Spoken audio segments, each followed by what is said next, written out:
We've got all this early filtering going on, and we need to see them in different environments and then compare.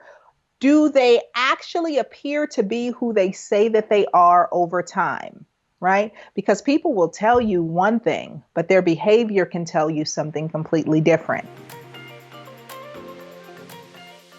Love can be intoxicating. It can make you feel like the sun is out on a rainy day, like the birds are chirping during a thunderstorm.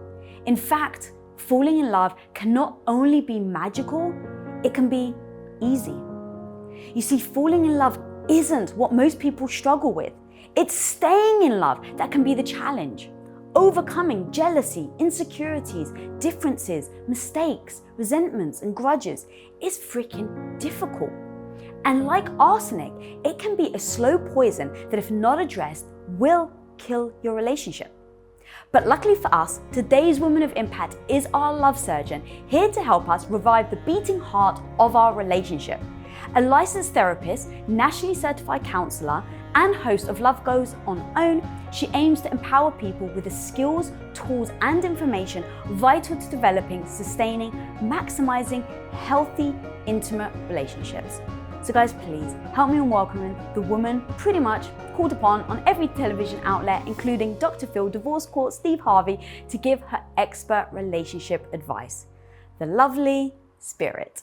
Thank you so much for having me. I'm so excited while I'm blushing by that introduction. Where I want to start is I heard you say something super freaking powerful, which was there's a massive difference between chemistry and compatibility. Yeah. Like I'd mentioned in my intro, chemistry, sometimes it just happens. You don't have to work at it. Sometimes it's just sparks flying and you can't help it. And there's like such fire between you. And that is nature's way of making sure that we procreate, right? So that's it. That is exactly it. And so it's all chemical. You're not in control of that. That's why sometimes if you've ever walked into a room and you've been like, oh my gosh, our eyes locked and I was just on fire and everything about them is amazing. And sometimes you don't even want to let them go when you realize they're not the right person for you out of the bedroom and you go, everything else is wrong with this relationship. But my gosh, when we're together, the fire is just incredible. That is chemistry, my dear. Right. But that doesn't last, right? Nature makes sure that you procreate and you basically move on. So exactly. I've been married now for 18 years. Wow. I just had my 18-year wedding anniversary and it has been very difficult, hard work, but the most beautiful work I could ever possibly do in my life.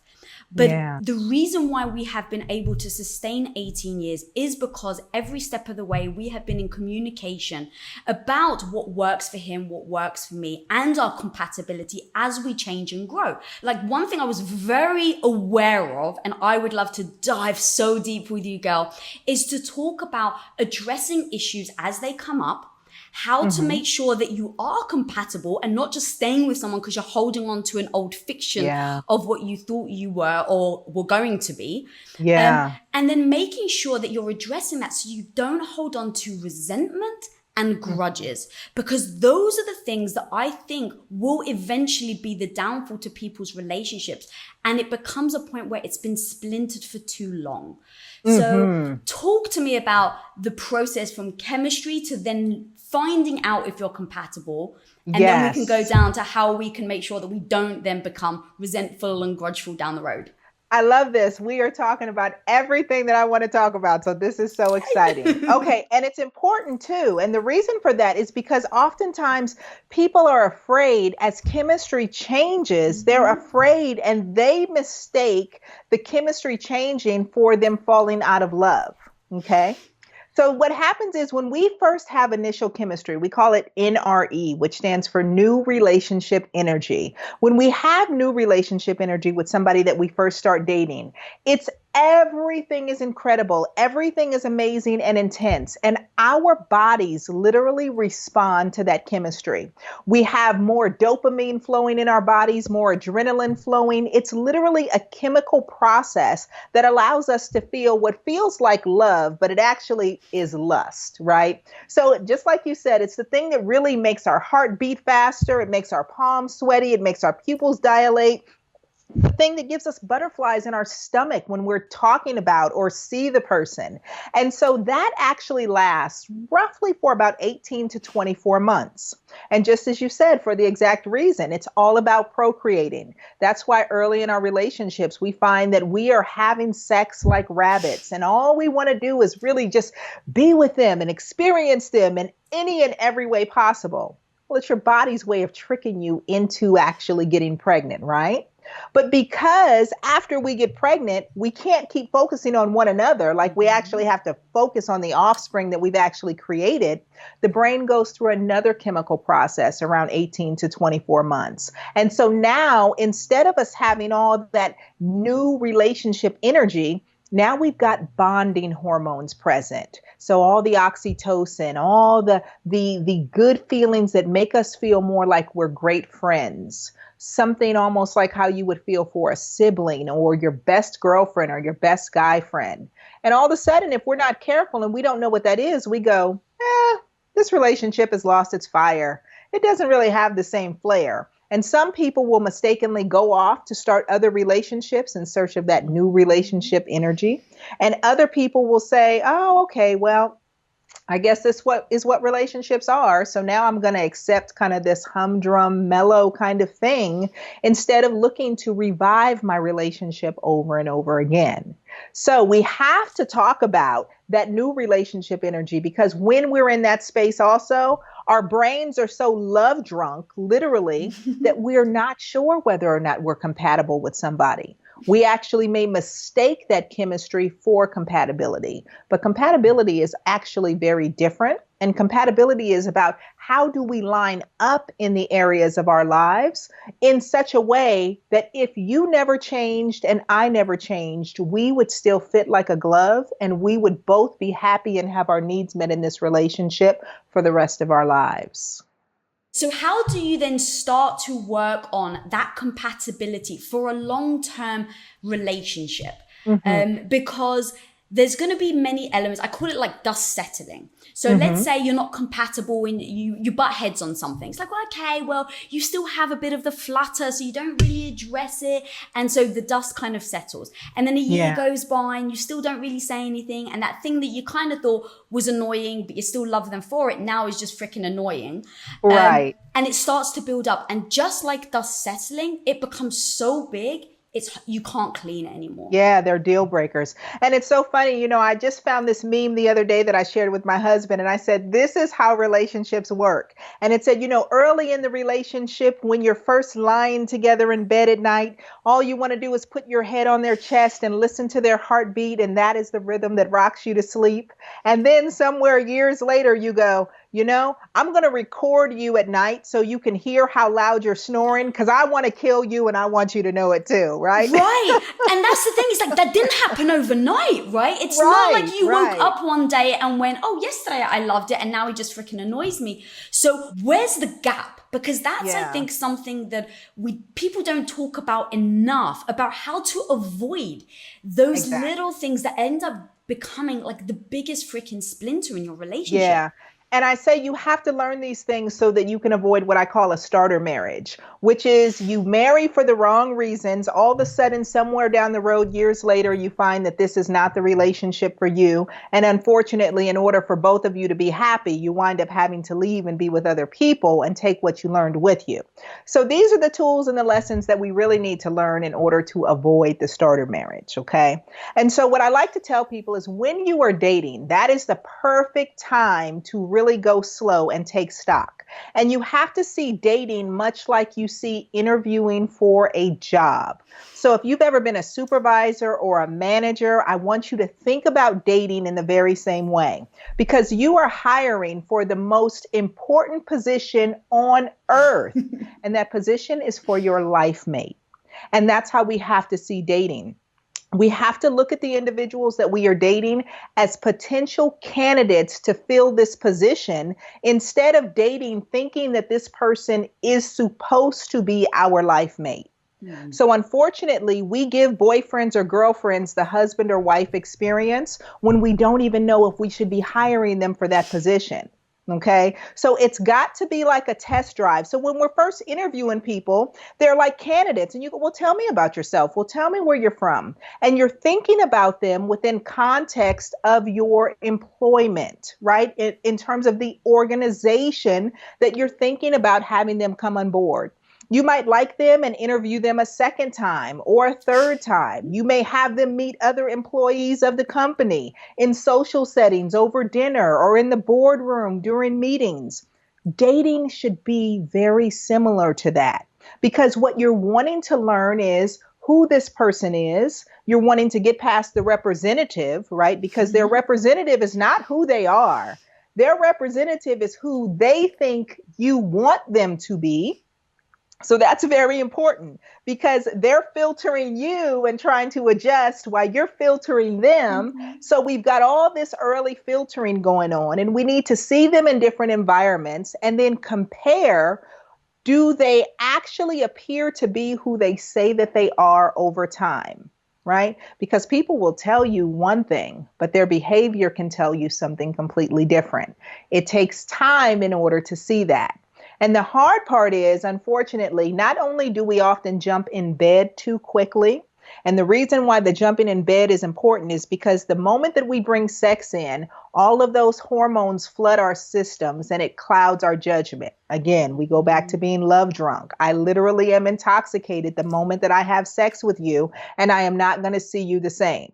So it's like going to bed at 2 with a 10. And then waking up at 10 with a 2. What do you mean by that? Great. I don't. I mean, so if I'm partying, I'm having a great time. By the time I go to the club and it's 2 a.m., the person that I'm leaving with in my drunken state, in my high state, in my party state, they are a 10. It's 2 in the morning. I'm feeling great. Everything is wonderful. I am going home with a 10. Okay. Then at 10 in the morning, after all of those intoxicants have come out of my bloodstream and I'm sober and I roll over and I wake up with you and all of your makeup is on the pillowcase or all of my fake hair as the man is on the pillowcase and we've taken off all of the lashes and the nails and I get to see you, all of a sudden I'm like, whoa, who are you? You're a 2. You are not a 10. You are a 2. You are not somebody that I would have actually dated. So we need to be able to see that person with a clear eye. And sex complicates that because it literally clouds our brain. It gives us a brain fog. So the longer that we can hold out on the sex, the more objective we can be about who the person is. That's important. The other part of this is we have to know that over time, time is what allows us to see a person in different situations. We can talk about theoretically whether or not we think we line up in a particular way, but having actual experiences where we're challenged to see who we are is totally different. Which is why, to go back to the starter marriage, I often tell folks, if you really want to know who somebody is, divorce them, right? Or break up with them. Many people learn way more about a person at the end of a relationship than they did in the entire relationship. So it is not about time that heals all wounds or creates something different, but what you do with that time. So therefore, it is also important in terms of compatibility, how we date a person. If every time we date, we just go out to dinner and a movie, we're not having any conversation. How do I know about you? How do I know about how you handle challenges? How do I know how you handle being caught off guard? How do I know how you handle social settings? How do I know how you treat other people? If we only date in places and spaces that never really show me who you are, but now when we're together, I'm not dating you to just have fun nights. I'm dating you in places and spaces that require the full range of you to show up.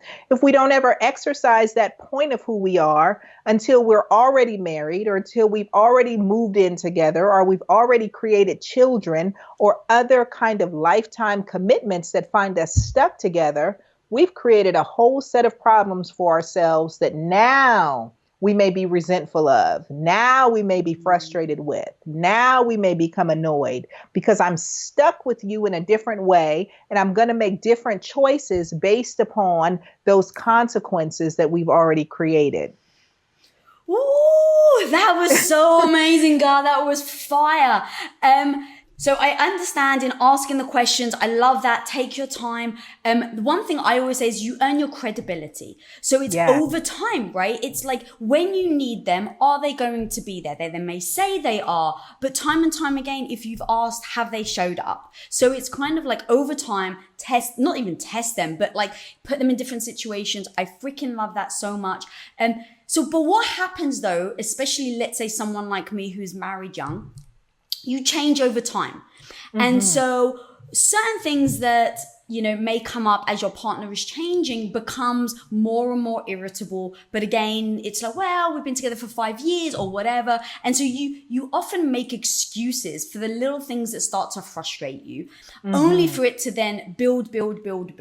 So let's say someone hasn't, is in the middle of their relationship. And so what you have just said has already passed. They're stuck. They're like, stuck. We're together. Exactly. You're stuck with me. Especially while we're in quarantine and things like that. So how would you then advise somebody? In fact, here's a question. If you have some animosity or resentment or grudge, whatever word you want to use towards someone, whose responsibility is it to get over it? Okay. So the real answer to that is that it's both of your problem, because there are 3 parts to this scenario. There's you, there's your partner, and there's the relationship. And the relationship is its own living, breathing entity. And it's up to the 2 of you to constantly work together in partnership to resolve the problems in your relationship. So I often tell people, you are not the problem and your partner is not the problem. The problems are the problem, and it's up to the 2 of you to work together as a team to solve the problems. What typically happens, though, is when one of us is frustrated about a thing, we personalize it and blame the person, right? You are the thing that's making me feel this way. Instead of owning, I feel a particular kind of way, or I'm having a particular kind of experience in this relationship with you, and that's not the experience that I want. So we spend, unfortunately, too much time talking about the problems and not the solution.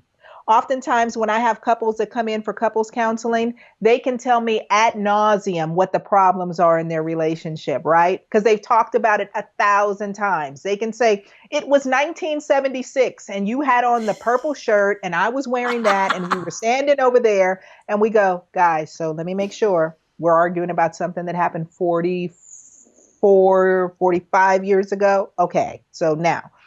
The problem is because couples get hung up on talking about the problem instead of we understand, we have communicated, we're in agreement that we know what the problem is, even if we don't see it the same way. We've identified succinctly what the problem is. Now what we're going to do is not talk about the problem anymore, but we're going to talk about all the possible solutions for the problem, whether we're going to implement them or not. Let's just weigh out our options and see what they are.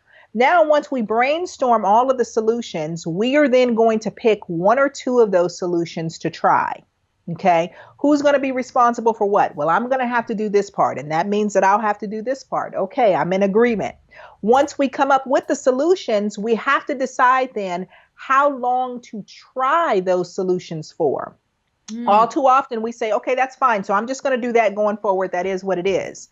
But because old habits die hard and sometimes they don't die at all, it's important that we decide we're going to try this a new way for a specific amount of time, for the next 24 hours, for the next 3 days, for the next month. And then we're going to come back to the table to evaluate how well that solution worked. If it worked great, then you continue and you do more of that. But if it didn't work, oh, I forgot I was supposed to be doing that. Oh, I didn't realize you were doing it and that didn't work. We still have the problem.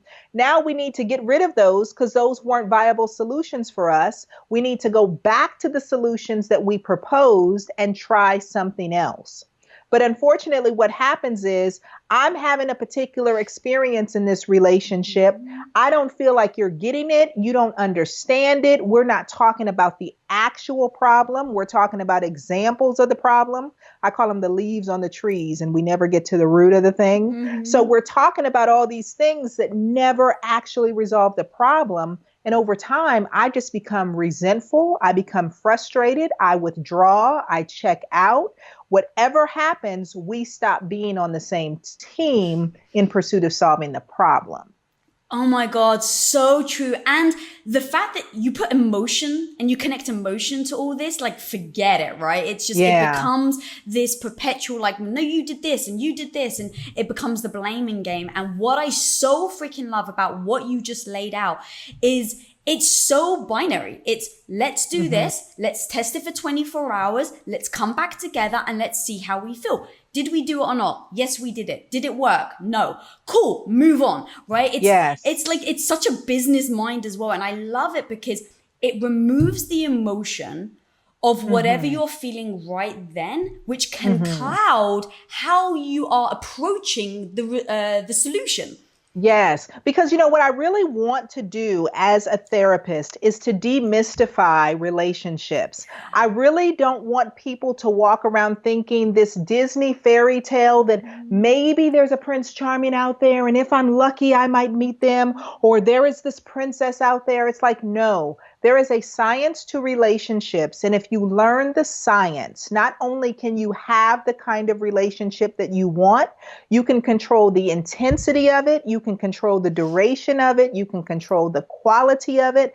There is a science to every single thing. We just haven't learned how to do it. So I like to break it down into very pragmatic ways for people to go, oh my gosh, this makes sense to me. Oh, wait a minute. I thought they were the problem. Wait, I'm the problem. I haven't learned how to do it right. I'm not talking about the right thing. I'm not communicating the right thing in order to get what it is that I want. Everything starts with us as the individual and then radiates outward. And if you don't understand that, that's because either you haven't learned to be connected to all the parts of yourself, or somewhere along the line, somebody told you that what you needed and wanted wasn't important enough for you to express and advocate for you getting what you want in order to be happy.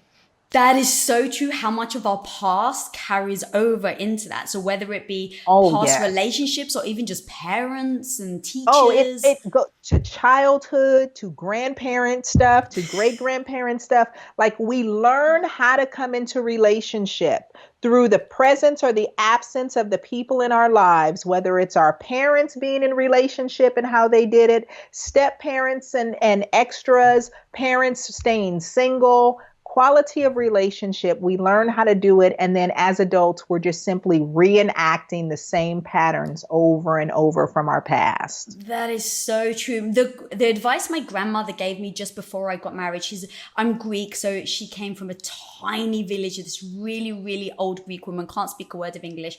And she pulls me aside and she's like, look, if Tom has to hit you, don't worry, it probably means you deserve it.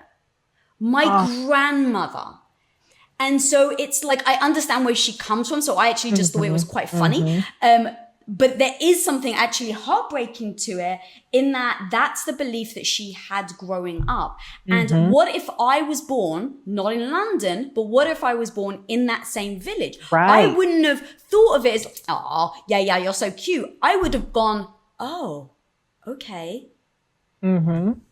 So I love what you're saying about it just not being your parents, but basically where you come from, where your parents have come from, your great-grandparents.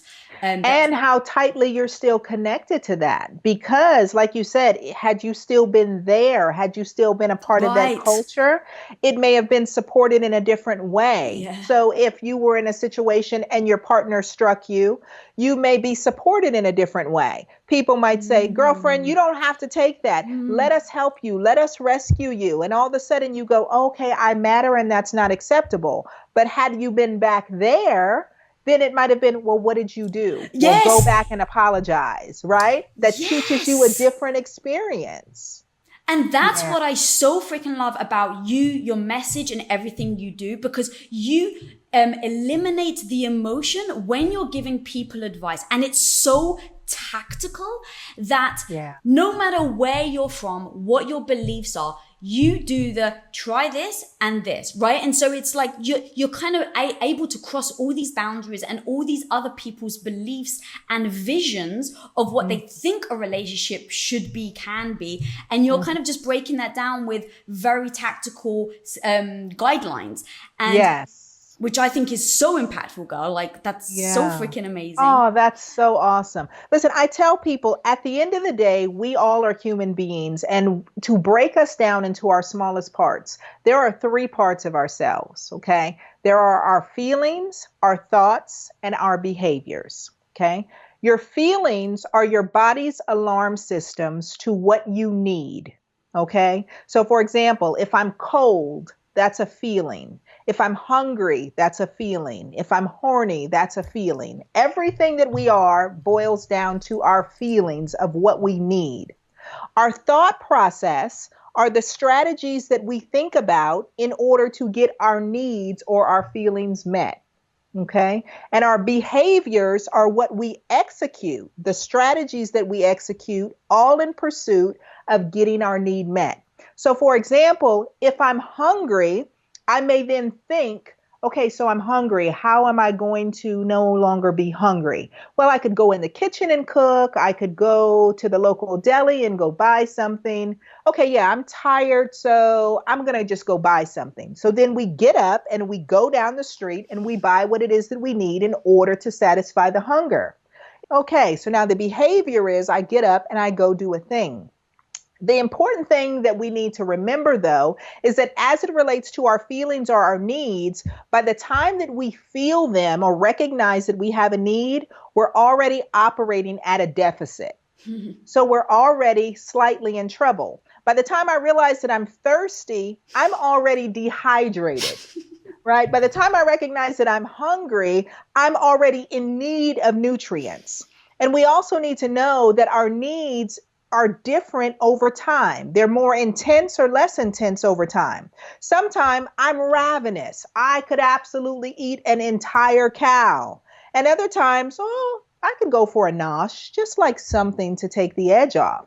But if we're not in tune with our own needs, 1, we can't communicate that to somebody else. And 2, we can't properly figure out what options or strategies we need to execute in order to get our needs met. And so, unfortunately, when we're disconnected from our needs, when we're disconnected from our feelings, then how do we enter into partnership with someone else, expecting them to be able to meet what we don't even know how to identify for ourselves? And that's important in relationship, because I cannot respond to what my partner doesn't communicate. And I can't help to meet a need and know how to behave or show up in order to help get the need met if I don't even know it or can't communicate it for myself. That's amazing. But what happens if the wiring is crossed? So you say, okay, I feel really lonely. So, or like I'm feeling lonely. So I go to a bar, right? And so my behavior is, I feel lonely. So my behavior is, let's find someone to not be lonely with. So let's say you pick someone up and then you realize the next day that didn't fill the hole that you thought it would. And so now your behaviors, your feelings, and your thoughts all are actually working against each other instead of working for each other. So they're out of sync, right? Yeah. So that means that I'm executing the wrong strategies, which oftentimes is the problem. That's why in therapy, when we talk about cognitive behavioral therapy or CBT, we're talking about if you can change the way that a person thinks and the way they behave, everything else falls in line, right? So if I'm feeling lonely, only one of the strategies that I thought about was go to a bar. Now, perhaps I only thought about that strategy because I don't know anything else. I don't have any other options or coping skills. I haven't expanded myself enough to know that there are other options or other means to get my need met. How you know if you have the right strategy, much like when we were talking about solutions, how you know if you have the right solution is, I actually went to the bar, I did everything that I did it satisfy my need? If it didn't, then I need to go back to the drawing board and how I'm thinking about getting the need met. And sometimes I have other options that I've thought about, but I haven't tried them, or I need some help. maybe some professional help, maybe my social support, friends, family, maybe some online learning, but I need to figure out some new strategies and how to meet people to satisfy this cure for loneliness. And sometimes it becomes so convoluted because we may have trauma or other experiences where there are other needs that have to be met before that need can even be touched. So perhaps if I have abandonment issues or if I have a trauma history, perhaps the reason why I feel lonely is because I can't execute the right behaviors in order to connect with people. I go to bars when I should be going to bookstores. I talk to guys when I should be talking to girls. I'm thinking sex when I need to be thinking emotional intimacy. But I'm thinking about and executing the wrong behaviors that are not meeting my needs. What up guys, Lisa here. Thanks so much for watching this episode. And if you haven't already subscribed, click that little button right in front of you. Click, click, click away. We release episodes every Wednesday, so be sure to get notified. Till next time, go be the hero of your own life.